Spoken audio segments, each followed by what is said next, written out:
Yeah, that is pretty amazing when you consider the amount of subject matter that there is on YouTube, and that would come up. But we know that it is a hot button issue. Talk to me for a minute about the student component of this, because there are a lot of activists when they are young and in college and people want to get involved, but sometimes the study of actual policy and the way it is implemented is a little bit dry. How do you keep students, 18 to 21, 22-year-old students, engaged? Because some of what you deal with gets to be pretty heady stuff.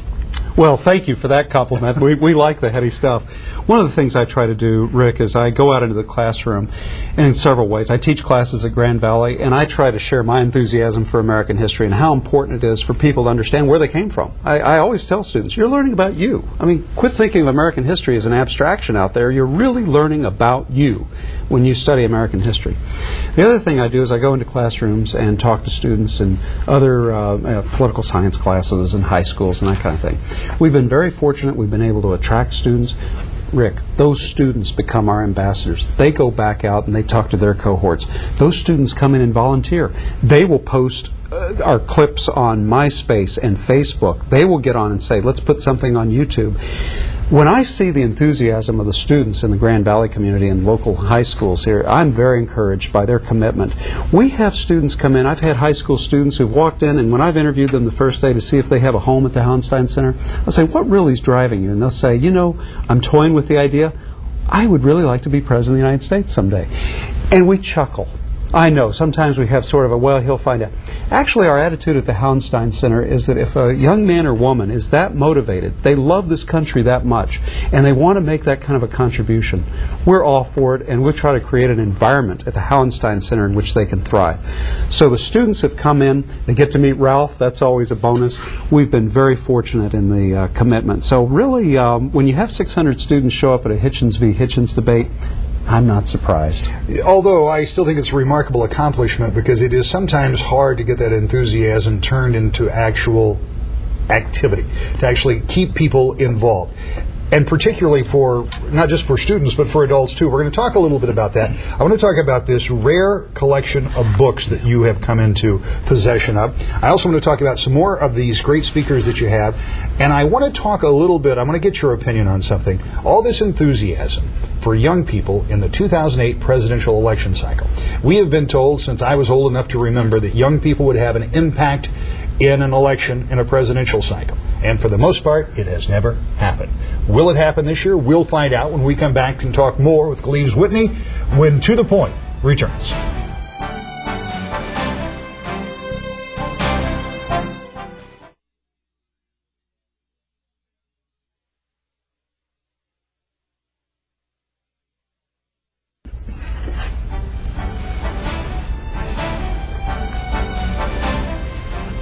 We're back to it this morning on To The Point. Gleaves Whitney from the Hauenstein Center for Presidential Studies is here with us. Gleaves, let's talk a little bit about some of these lecture series. You've been kind enough to invite me over for any number of them. Unfortunately, I missed the Hitchens one, which I know is certainly one of your favorites.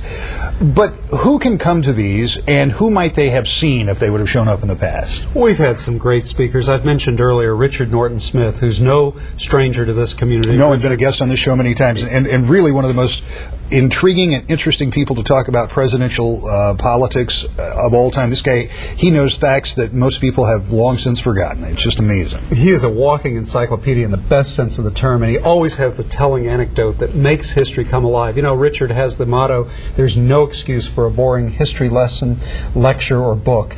And sure enough, his lessons in history to the community have been very well received. Every time we have him come back, we always like to have him go over to the Ford Presidential Museum, where, of course, he led that fine institution for a number of years back in the 1990s. Well, I think you can make the case, and reporters shouldn't express opinions, but I think it's been pretty well established that he took that museum to the next step. He turned it from what it was, which was not bad at all, to really that living representation. I mean, he was the one who helped get the Watergate tools in there. He was the one who set up the 70s display, which is kind of emblematic of all that was President Ford's time in office, and it really kind of sets the stage for what other presidential museums and libraries have done since. There is no question. Nobody has run more presidential libraries and museums than Richard Norton Smith. He is the alchemist, because he can go into a library, museum, and he really makes those great details of a presidency and those insightful facts that you might just think, oh, facts, we don't really want to be bogged down, but he makes the facts come alive, and you see, my word, not only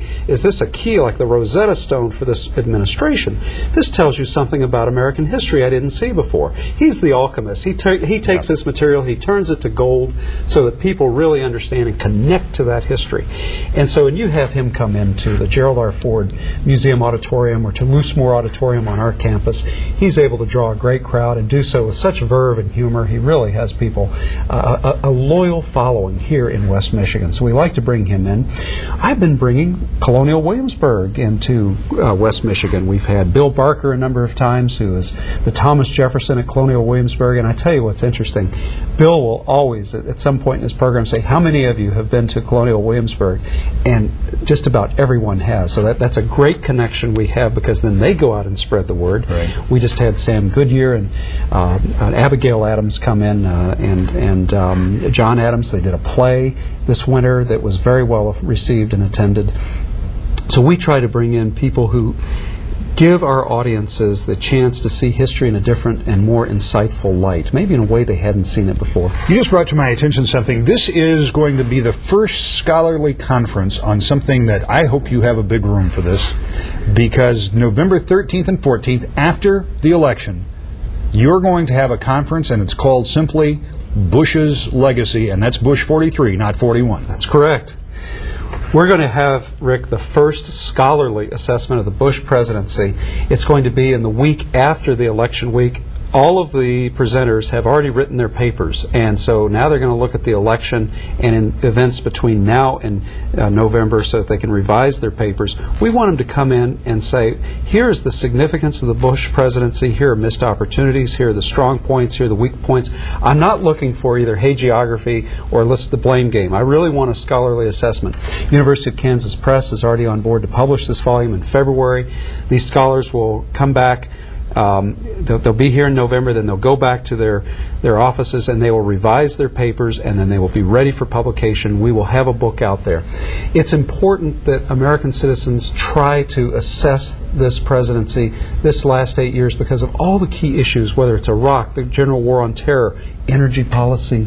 I mean, if I may venture a personal opinion here, I think that President Bush 43 missed an awesome opportunity, just as Nixon was the anti-communist who could go to China, just as Lyndon Johnson was the Southerner who could inaugurate civil rights to the next degree here. President Bush, as an oil man, could have gone to the oil companies and started to change our energy policy in this country, and he missed that opportunity. That's a way of assessing, for example, without bashing his character or anything like that, but it's just taking it in historical perspective. We want to have the scholars come and look at this. What can we learn now about going into the next 8 years, because we have so many pressing issues?